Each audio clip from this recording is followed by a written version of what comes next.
જીવદયા પાંજરાપોળ દ્વારા મકર સંક્રાંતિના પર્વ પર ઘવાયેલા પક્ષીઓના સારવાર માટે કેમ્પનું આયોજન કરવામાં આવ્યું હતું, જેમાં 3 ડોક્ટર સહિત 15 જણાનો સ્ટાફ પક્ષીઓને રેસ્ક્યુ કરી કેમ્પ સુધી લઈ આવી તેની સારવાર કરવામાં આવતી હતી, જેમાં અત્યાર સુધીમાં 25 જેટલા પક્ષીઓને પાંખો કપાઈ જવી, દોરાથી થતી નાની મોટી ઈજાઓની સારવાર કેમ્પ દ્વારા કરવામાં આવી હતી। અમે આ જીવદયા ઘર પાંજરાપોળ છેલ્લા ઘણા વર્ષોથી સતત કાર્યરત છે અને એમાં દર વર્ષે ઉત્તરાયણ દરમિયાન એક વીકનો 3 દિવસથી એક વીકનો સીધોનો કાર્યક્રમ અહીંયા હોય છે, જેમાં છેલ્લા 3 દિવસથી અમે ઘણા બધા પક્ષીઓનું રેસ્ક્યુ કરેલું છે। એમાં ઘણા બધા ઇન્જર્ડ હતા અને ઘણા બધા કે મરવાની સ્થિતિ પણ હતા, એમ કે એમનો જીવ બચાવેલો છે, કે જેમને સૂચરની જરૂર છે એનું સૂચર આપેલા છે, એન્ટીબાયોટિક છે કે એને બધા એની સેવા કરેલી છે। અને છેલ્લા 3 દિવસથી આશરે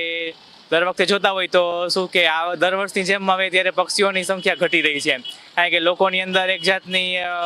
કે માનવતા જાગી રહી છે। 25 જેટલા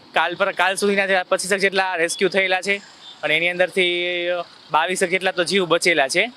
એમાં એમને કોઈ વાંધો નથી આવ્યો। એમાં સ્ટાફ તો મોટો છે અને મેઇન તો શું છે કે બધા નંબર આપેલા છે બધાને, કે જ્યાંથી તમને કોઈ પક્ષી દેખાય તો એનું રેસ્ક્યુ તો ફોન છે અમારા ઘર જીવ પાંજરાપોળની અંદર સેન્ટરની અંદર ફોન જતો રહે છે, પછી અમારી ટીમ જે છે ત્યાંથી રેસ્ક્યુ કરી લે છે બર્ડ્સનું, અને ફટાફટ એ જ આપણો મેઇન મોટો છે કે એઝ સુન એઝ પોસિબલ બર્ડને ફટાફટ એને ટ્રીટમેન્ટ મળી રહે એમ, જેથી એનો જીવ બચી શકે, અમારો મોટો એ છે। અત્યારે અમે છેલ્લા 3 ડૉક્ટરની ટીમ અમારી અહીંયા છે અને સતત એના માટે અવેલેબલ છીએ એના માટે અમે।